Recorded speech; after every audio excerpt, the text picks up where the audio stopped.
बहुत पुराने समय की बात है। एक गांव में दिवाकर नाम का एक किसान रहता था। वो बहुत ही मेहनती किसान था। दिवाकर अपने खेतों में आलू की खेती किया करता था। अपने उगाए गए आलू को मंडी में नहीं बेचता था, बल्कि अपनी बैलगाड़ी में भरकर गांव-गांव जाकर बेचता था। ऐसे ही एक बार एक सुरेश नाम का आदमी दिवाकर के पास आया, जो किसी दूसरे गांव से आया था। और वह दिवाकर से बोला, अरे भाई साहब, नमस्कार। मैं पास के ही गांव से तुम्हारे पास आया हूँ। मुझे मेरे सेठ जी ने तुम्हारे पास भेजा है।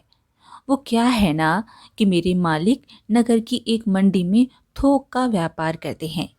यह मान के चलो कि मंडी में बहुत बड़ी दुकान है हमारे मालिक की, जिसमें वो आलू का व्यापार करते हैं।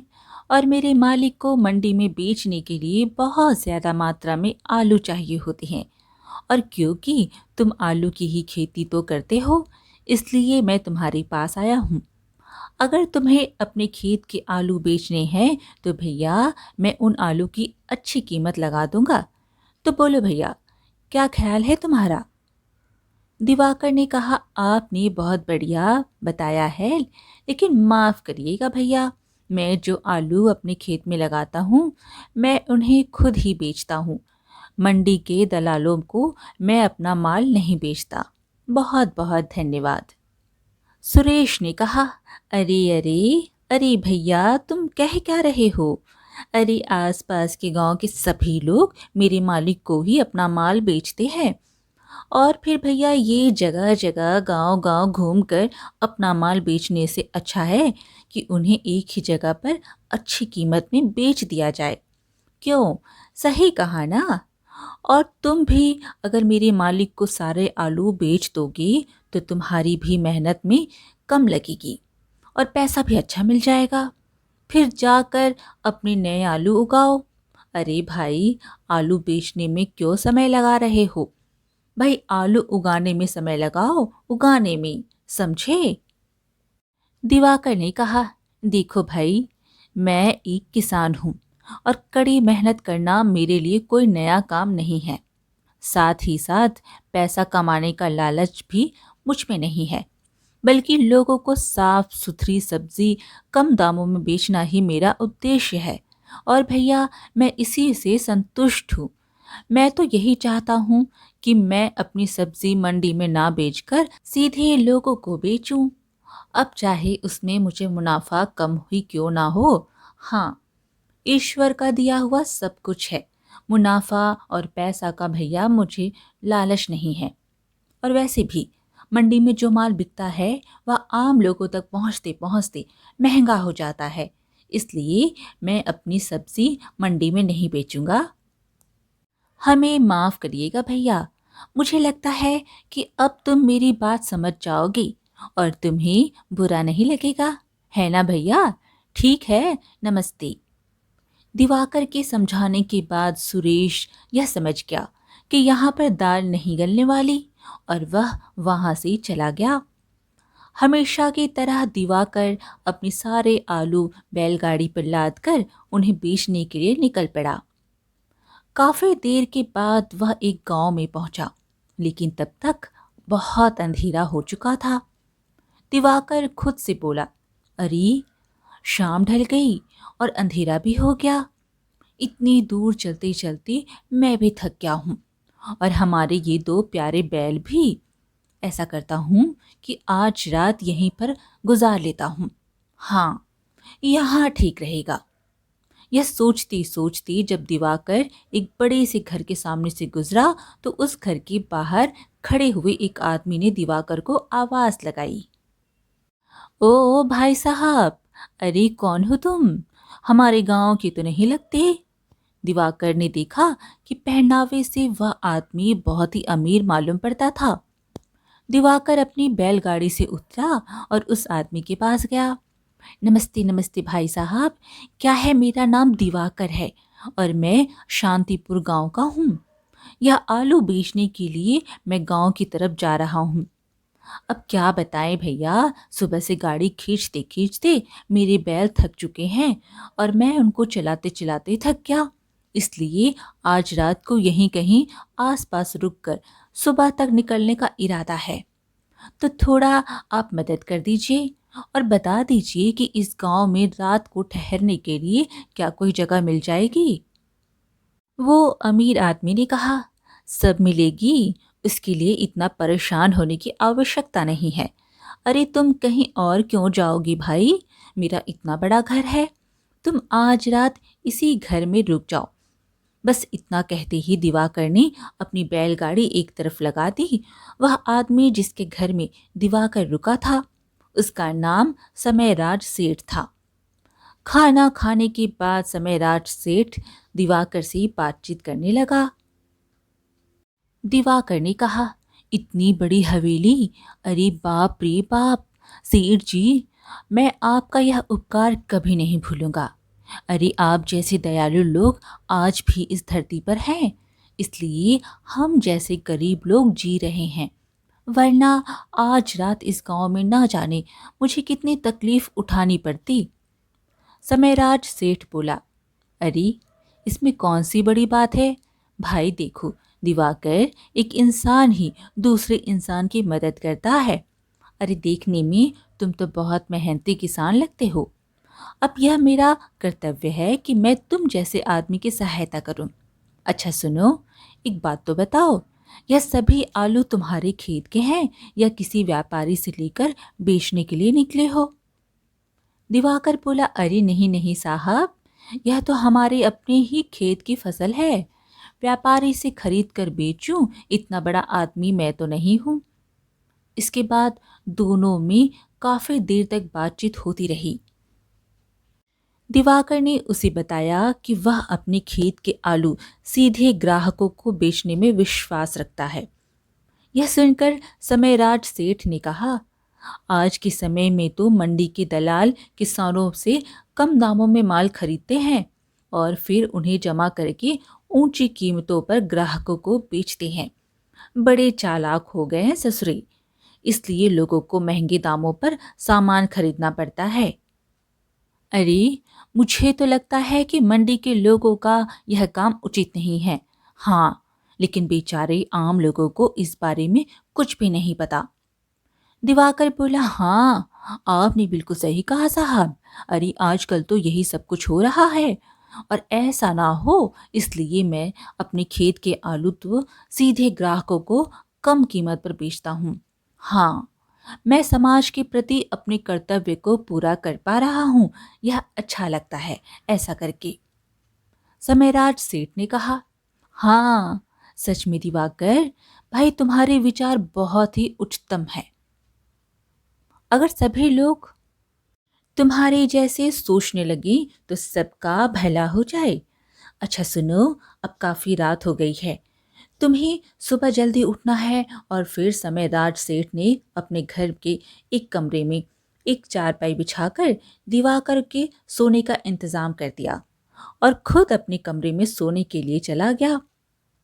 अपनी चारपाई पर लेटने के बाद दिवाकर समयराज सेठ के बारे में सोचने लगा। हाँ, यह कितना अच्छा इंसान है, इसने मुझ जैसे गरीब किसान को अपने घर में आश्रय दिया। सचमुच इतना धनी होने के बावजूद इसमें बिल्कुल भी अहंकार नहीं है। इसका मन सचमुच बहुत ही निर्मल है। बहुत बढ़िया, ऐसे इंसान भला आजकल की दुनिया में कहाँ मिलते हैं। फिर अगली सुबह जब वो उठा तो वह फिर से सोचने लगा। हाँ, अच्छा लग रहा है। अब हाँ, इस घर के मालिक समयराज ने अपने घर में आसरा देकर मेरी बहुत सहायता की है, तो क्यों ना एक काम किया जाए। हाँ, इसके बदले कुछ आलू भी उन्हें दे दिया जाए। यह सोचकर दिवाकर जब आलू के ढेर के पास पहुंचा तो यह देखकर वह हैरान रह गया कि आलूओं का ढेर आधा ही रह गया था। वो तुरंत घर के मालिक समयराज के पास गया और उससे कहने लगा, अरे साहब, अरे साहब, मैंने रात को आपके आंगन में जो आलू का ढेर लगाया था, अरे उसमें से आधे आलू गायब हैं। क्या आपको इसके बारे में कुछ पता है? उसकी बात सुनकर समयराज को गुस्सा आ गया और वह कहने लगा, राम राम राम राम, मैंने बहुत बड़ी गलती कर दी जो तुम जैसे आदमी को अपने यहाँ पर आसरा दे दिया। एक तो मेरे घर में रहे, ऊपर से मुझ पर चोरी का इल्जाम भी लगा रहे हो। दिवाकर बोला, अरे भाई, तुमने पहले मेरा विश्वास जीता और फिर मेरे साथ विश्वासघात किया। अरे मैं तो तुम्हें एक बहुत भला इंसान समझ रहा था, लेकिन तुम तो एक बहुत ही चालबाज और धोखेबाज इंसान निकले। मेरे सो जाने के बाद तुमने मेरे आलू चुरा लिए। समयराज बोला, तुम्हारा दिमाग तो ठीक है कि नहीं? जिस थाली में खाया उसी में छेद करते हो। मैंने तुम्हारी सहायता की और तुम मुझ पर ही झूठा आरोप लगा रहे हो। असल में गलती मेरी है, जो मैंने तुम जैसे आदमी को अपने घर में आसरा दिया और बेवजह ही मुसीबत मोल ली। समयराज की बात सुनकर दिवाकर को और भी अधिक गुस्सा आ गया और वह कहने लगा, वाह वाह वाह, एक तो आपने चोरी की, ऊपर से सीना चोरी कर रहे हैं। झूठ मत बोलो, चुपचाप मेरे आलू लौटा दो, मैं यहाँ से चला जाऊंगा। समयराज बोला, अच्छा, तो तुम मुझे धमका रहे हो? चुपचाप यहाँ से शराफत से निकल जा, वरना अपने आदमियों को बुलवाकर तुझे धक्के मार के यहाँ से निकलवा दूंगा। बहुत देर से तेरी बकवास सुन रहा हूँ, लेकिन अब और नहीं सुनूंगा, बेईमान कहीं का। समयराज के धमकाने पर दिवाकर मन ही मन सोचने लगा, अब इससे तो बात करना ही बेकार है। दिवाकर ने अपने बाकी आलू के साथ समयराज के घर से निकल गया। दिवाकर सीधा गांव के मुखिया के पास गया। दिवाकर ने मुखिया जी को समयराज के यहाँ पर हुई सारी घटना विस्तार पूर्वक बताई। सारी बातें सुनने के बाद मुखिया जी ने कहा, अगर सचमुच तुम्हारे आलू समयराज सेठ ने ही चुराए हैं तो मैं अवश्य ही उन्हें वापस दिलवा दूंगा।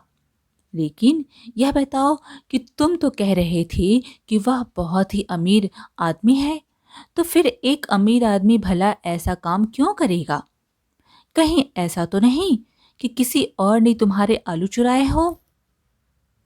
दिवाकर बोला, अरे नहीं मुखिया जी, मुझे पक्का विश्वास है कि यह काम उसी आदमी का है। मुखिया ने कहा, ठीक है, तो उससे बात करने के बाद ही कोई फैसला किया जाएगा। मुखिया ने उसी वक्त समयराज को बुलाने के लिए कुछ आदमियों को भेज दिया। जब समयराज वहां पहुंचा तो दिवाकर को वहां देखकर वह गुस्से से तिलमिला उठा और मुखिया से बोला, अरे मुखिया जी, मैं एकदम निर्दोष हूँ। इस किसान को मैंने देखिए रात को अपने घर में रुकने के लिए आसरा दिया। अरे मेहमान समझ के मैंने कहा, रुक जाओ भैया, ठीक है, रात में बेचारा थका था, इसके बैल भी थके गए थे। मैंने कहा कोई बात नहीं, और यह निकला एहसान फरामोश कि मुझ पर ही आरोप लगा रहा है। अरे भला मैं इसके आलू क्यों चुराने लगा? मेरे तो खुद के खेत में अच्छे अच्छे आलू उगे हैं, तो भला मैं इसके आलू क्यों चुराऊंगा? अरे मेरी कौन सी कमी पड़ रही है, लेकिन यह ऐसा आरोप मुझ पर क्यों लगा रहा है, यह मुझे समझ नहीं आ रहा है। यह आप इसी से पूछिए। मुखिया जी बोले, समयराज सेठ, मुझे तो लगता है कि तुम सच कह रहे हो, लेकिन चोरी तुम्हारे ही घर में हुई है, तो तुमने यह चोरी नहीं की, यह बात तुम्हें ही साबित करनी होगी। इसलिए तुम्हारे खेत में जो आलू उगे हैं उनमें से एक आलू तुम यहाँ पर लेकर आओ। यह सुनते ही समयराज सेठ अपने खेत से आलू लाने के लिए चला गया। उसके जाने के बाद मुखिया एक बार फिर से दिवाकर से पूरे मामले की जानकारी लेने लगा। इस बीच समयराज सेठ अपने खेत से आलू लेकर वापस लौट आया। मुखिया जी ने दिवाकर की बैलगाड़ी में से एक आलू मंगवाया और फिर दोनों आलूओं को एक साथ रख दिया गया। मुखिया के अलावा वहां पर गांव के कुछ और लोग भी मौजूद थे। मुखिया ने वहीं पर मौजूद एक आदमी की तरफ इशारा करते हुए कहा, ओ हीरालाल, इसका नाम हीरालाल है और यह तरह तरह की सब्जियों का अच्छा जानकार है। सब्जियों की गुणवत्ता के बारे में यह बहुत अच्छी तरह से जानता है, इसलिए मैंने इसे यहाँ पर बुलवाया है ताकि यह दोनों आलू की अच्छे से जांच पड़ताल कर सके। और फिर मुखिया ने हीरालाल से कहा, हीरालाल, क्या तुम इन दोनों आलू की जांच करके यह बता सकते हो कि यह दोनों आलू एक ही खेत के हैं या फिर अलग अलग?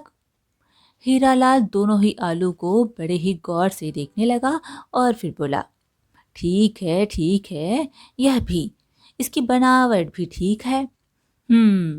इसका जो ऊपरी हिस्सा, नीचे का हिस्सा ठीक है। देखिए, मैं साफ साफ बताऊं तो देखने में तो कोई फर्क नजर नहीं आता है, इसलिए इनके स्वाद को चख कर देखना होगा। मुखिया जी बोले, अगर ऐसा है तो तुरंत इन दोनों आलू को चखो और मुझे बताओ। मुखिया के कहने पर हीरालाल ने एक चाकू से समयराज सेठ के लाए हुए आलू को काटा। जैसे ही उसने वह आलू खाया, उसे तुरंत जैसे कोई दौरा पड़ने लगा। वह हाथ पैर मारने लगा। तभी मुखिया ने एक दूसरे आदमी से कहा, अरे देवदत्त जी, आप तो वैद्य है ना, अरे जरा देखिए तो सही हीरालाल को क्या हो गया। अरे ये तो अच्छा भला यहाँ पर आए थे, पर पता नहीं कहाँ क्या हो गया, कहीं मर ना जाए। आप तुरंत इनका इलाज कीजिए, देखिए जल्दी से।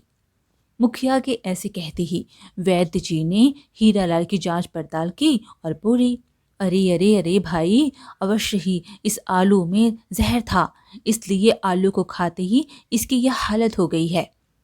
इसे इलाज के लिए तुरंत मेरे घर ले जाना पड़ेगा, जल्दी करो।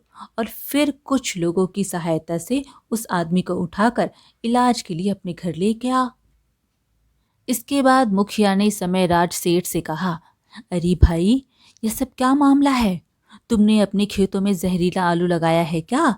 अरे तुम लोगों को जान से मारना चाहते हो?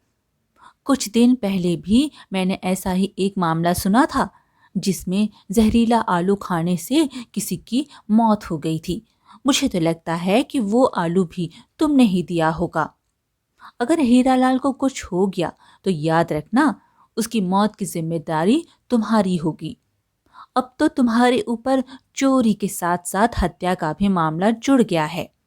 अब तो भगवान भी तुम्हें नहीं बचा सकते हैं। यह सुनते ही समयराज सेठ डर गया और वह मुखिया को घर के अंदर एक एकांत जगह पर ले गया और उससे कहने लगा, अरे मुखिया जी, थोड़ा सुनिए, इधर आइए।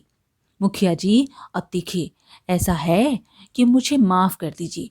वह आलू मेरे खेत का नहीं है, बल्कि यह तो उस किसान दिवाकर का ही आलू है।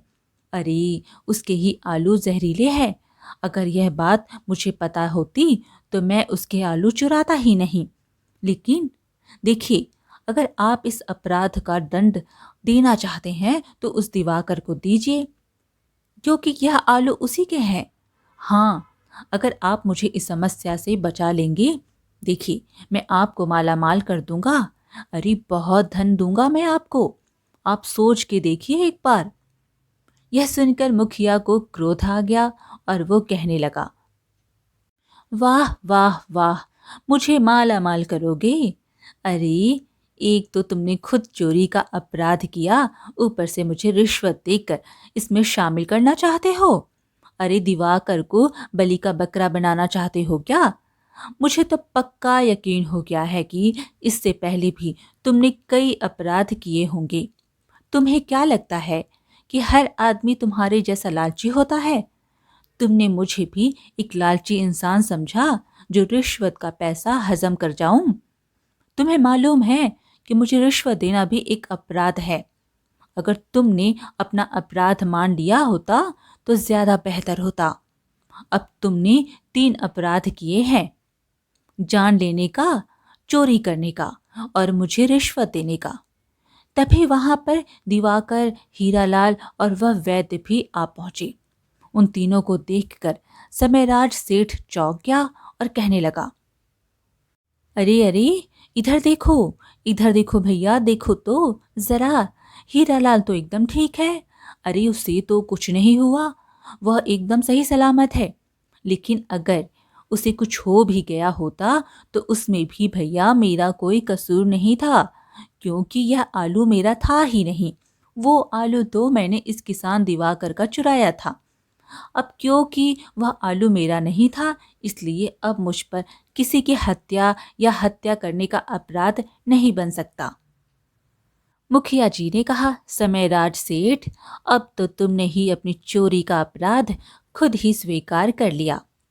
तुम अपना अपराध अपने मुंह से स्वीकार कर लो, इसलिए हम सब ने मिलकर यह नाटक किया था। असल में हीरालाल कोई सब्जियों का जानकार नहीं है और ना ही वह आदमी कोई वैद्य है। देखो, दिवाकर के पास इस बात का कोई सबूत नहीं था, इसलिए यह सारा का सारा जाल बिछाया गया। अरे, हीरालाल ने तो आलू खाकर बेहोश होने का सिर्फ नाटक किया था। अरे, बात असल में तो यह है कि कुछ दिन पहले तुमने जिस आदमी को दिवाकर के पास आलू खरीदने के लिए भेजा था ना, उस रात दिवाकर ने उस आदमी सुरेश को तुम्हारे ही घर पर काम करते हुए देख लिया था। अब तो मामला बिल्कुल साफ हो गया। दिवाकर ने हमें पहले ही बता दिया था कि तुमने एक आदमी को पहले से ही इसके घर पर आलू खरीदने के लिए भेजा था। दिवाकर ने तुम्हारे भेजे हुए आदमी को आलू नहीं बेचे, इसलिए तुमने इसे अपने घर के सामने रोक कर अपने घर में रुकने की जगह दी और इसके आधे आलू चुरा लिए। अरे, तुम्हारे जैसे मंडी के दलाल ऐसा नीच काम करेंगे? छी, मैंने सोचा भी नहीं था। तभी दिवाकर बोला, समयराज सेठ, मुझे तो तुम जैसे लोगों की सहायता नहीं लेनी चाहिए। तुम्हारी जैसे घटिया दलालों की वजह से ही मंडी में किसानों का नुकसान होता है। माफ करना भैया, गलती हो गई जो तुम्हारे यहाँ आ गया मैं। मुखिया बोले, हाँ, तुम्हारी बात बिल्कुल ठीक है दिवाकर। अरे, तुम्हारी समस्या के बारे में मैं राज्य के महाराज से बात करूंगा। और फिर दिवाकर को समयराज के द्वारा चुराए गए सारे आलू वापस दिलवा दिए गए। और फिर मुखिया ने कहा, आज के बाद अगर किसी मंडी के दलाल ने किसी किसान को नुकसान पहुंचाने की कोशिश की तो उसे भयानक दंड दिया जाएगा। जब गांव के बाकी किसानों को दिवाकर के साथ हुई इस घटना के बारे में पता चला तो मुखिया और दिवाकर की सूझबूझ और बुद्धिमानी की तारीफ करने लगे। इसके बाद दिवाकर अपने सारे आलू लेकर आगे बढ़ गया। उसने अपने सारे आलू उचित दामों पर बेचे और वापस अपने गांव लौट गया। आज की कहानी यहीं पर समाप्त हुई। फिर मिलेंगे एक और कहानी के साथ। कहानी पसंद आए तो कमेंट में हरे कृष्णा ज़रूर लिखें और चैनल को सब्सक्राइब करना बिल्कुल ना भूलें। धन्यवाद।